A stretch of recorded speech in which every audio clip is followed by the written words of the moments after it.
being a writer is such hard work, then you can do your best and still it wouldn't be good enough. Not for agents, not for publishing houses. So what do? Since most of you know me on Wattpad, that's where I started. That's how you learn, how you grow. You have to start writing and you have to let other people see your work, read it and tell you, maybe work on your grammar. Maybe, they'll compliment your plot or character development or world building. So that's how you know what are your strengths and what are your weaknesses in order to become a better writer. Maybe I'm not a pro. Maybe I haven't written thousands and thousands of books and published them and traveled around the world and have an advice that nobody can argue with. But I do have some experience and I do know what works and what doesn't. So if there is any chance that even my advice can slightly help you out, then why not do this? So I ask you guys, what is the biggest thing that you struggle with when you're writing? And a lot of it was writer's block, not being able to focus or not coming up with any ideas, just staring blankly at the page.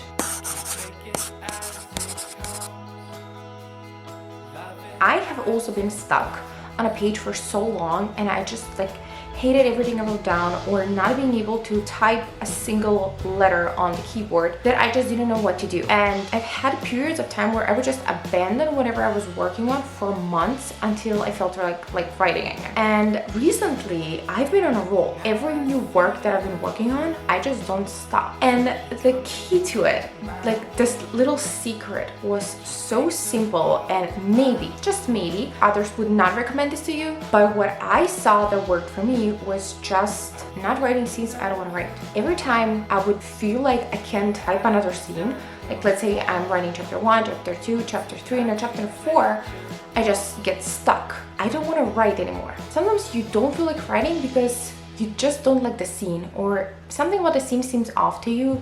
You're not really excited writing about it. But the thing is, if you keep writing a scene you're not excited about, the readers won't be excited to read it either. So instead, just don't write that scene. Skip it, delete it. Whatever leads to that scene, scratch it off. Because there is nothing that could ruin a writer's work, like a scene you wrote just so it can be a filler. If it's absolutely necessary to the plot, then you have to find another way to write that scene. Because obviously if you're stuck, it's not working out for you. So make sure whatever scene you're writing, you're excited about it.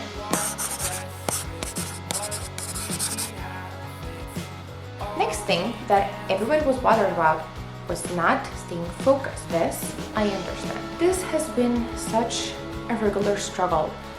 Not staying focused means you don't have a routine and means you're not taking writing seriously. Do not get triggered by this. It doesn't mean that you don't like writing or you're not invested in it. It just means that it's not a priority. It took me a while to realize I have to have a routine. And in order to have a routine, I needed to see what works for me and what doesn't. How do you find what works for you, what doesn't? I had this audio clips of famous writers and their routines. Some of them get up really early in the morning and write.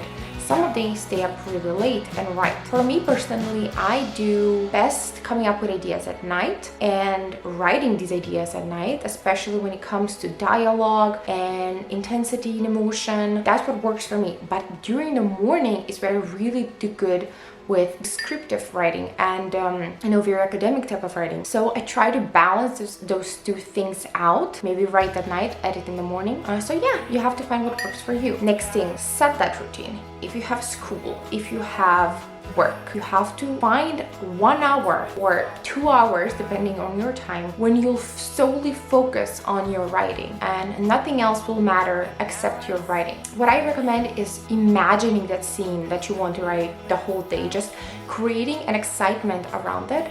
And when you get home and you finally get the chance to write it, you just sit down and type everything that was in your head the whole day. And then later on, when maybe you're bored or something and you have a lot more free time, you can go back and edit it. But what's really important is just putting an exciting scene on paper.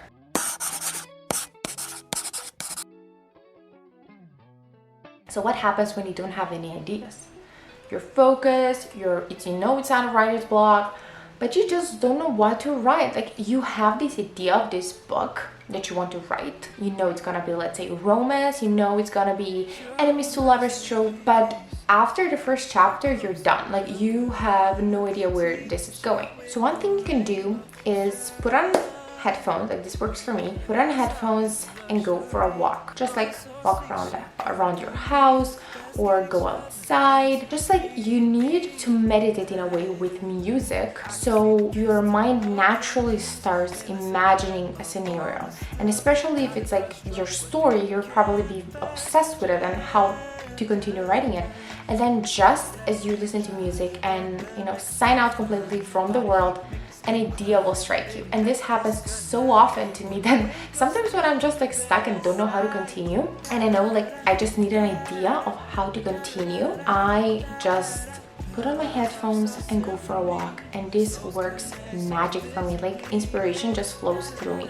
Sometimes even sitting at home and sketching something or coloring or whatever works for you will do the job. But you need to put yourself in headspace where you don't think about the real world and only focus on your work. Another way that you can get inspired is going on Pinterest and looking at pictures. I know this worked so well for my part 2, Find That Hacker. I just was struggling. I knew I wanted a part 2, and I knew I wanted the summer season, and I knew I wanted spring season, and I know that was going to be the aesthetic, but I just didn't know what the plot was going to be. And once I started going into a deep dive on Pinterest, I came up with an idea of how the story was going to progress. And that is sometimes so helpful when you see something and it's beautiful and inspires you. I mean, we as artists, writers, are naturally drawn to beautiful, magical things. So when you see something beautiful, of course we get inspired to write about it. So maybe a third idea I can is stealing a little tiny fraction of idea from something. So when I was writing Stop That Hacker, and I was watching Before Sunrise just before I was writing that scene where the main characters meet again.